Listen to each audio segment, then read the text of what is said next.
Greatest answer by Modi to a silly question which can be asked only by those who have zero knowledge on Indian civilization and culture. आप भारत को जब का भविष्य देखते हैं, do you imagine an India that is purely Hindu? Is there a place for Muslims in India in the future? ये सवाल उन लोगों की समस्या है कि जो हिंदू और हिंदुत्व को जानते नहीं हैं। अब देखिए, हिंदुत्व की फिलॉसफी क्या है? वो कहता है एकम सत विप्राह बहुधा वदंती। सत्य एक है, उसको जानने जताने के रास्ते अलग अलग हो सकते हैं। दुनिया में अकेला हिंदू ऐसा कहता है कि गॉड इज वन।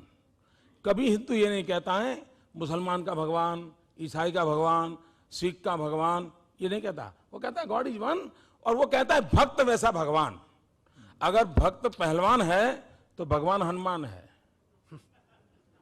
जहां पर ये फिलॉसफी पनपी हो, वहां पर ये सवाल उठने का कारण ये है कि उस हिंदुत्व को हम समझे नहीं है। दुनिया में कोई ऐसी घटना नहीं है। अब देखिए, इजराइल का एक ऑफिशियल बुक है, इजराइल का ऑफिशियल बुक है, उसने ये कहा है कि कोई ये ना समझे कि हमें सिर्फ जर्मनी में हम पर अत्याचार हुए थे। 2500 साल में हम दुनिया में जहां जहां गए, हर जाति ने हर कहीं किसी मौके पर हम पर जुल्म किया था, कम अधिक मात्रा में। लेकिन अगर कोई दुनिया में अपवाद था, अकेला हिंदुस्तान था जहां पर हमें 2500 साल के इतिहास में कोई कष्ट नहीं हुआ। हिंदुस्तान ऐसा है, जब पारसी हिंदुस्तान में आए तब गुजरात के किनारे पर राजाओं बसते थे। वो जब आए और उन्होंने एक रिक्वेस्ट किया कि हम आए हैं, लेकिन हमारा रिलीजियस बिलीफ ये है कि जब जो हम अग्नि लाए हैं, उस अग्नि को जब हम रखेंगे तो उसकी 50 किलोमीटर की रेंज में नॉन ईरानी कोई आना नहीं चाहिए। यानी राजा हिंदू, व्यवस्था हिंदू, और उन्होंने मांग एंटी हिंदू की। और यह देश ऐसा है कि यहां के हिंदू ने कहा था कि आप चिंता मत कीजिए, मैं व्यवस्था करता हूं कि वहां कोई प्रवेश नहीं करेगा और आपकी मान्यताओं का आदर करेगा।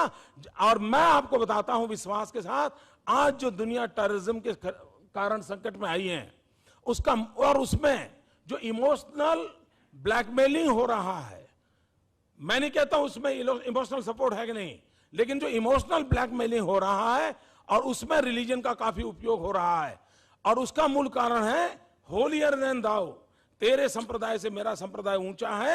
ये जब भाव जगता है तब कॉन्फ्लिक्ट पैदा होता है, और वो कॉन्फ्लिक्ट आतंकवाद तक की सीमाओं चला जाता है।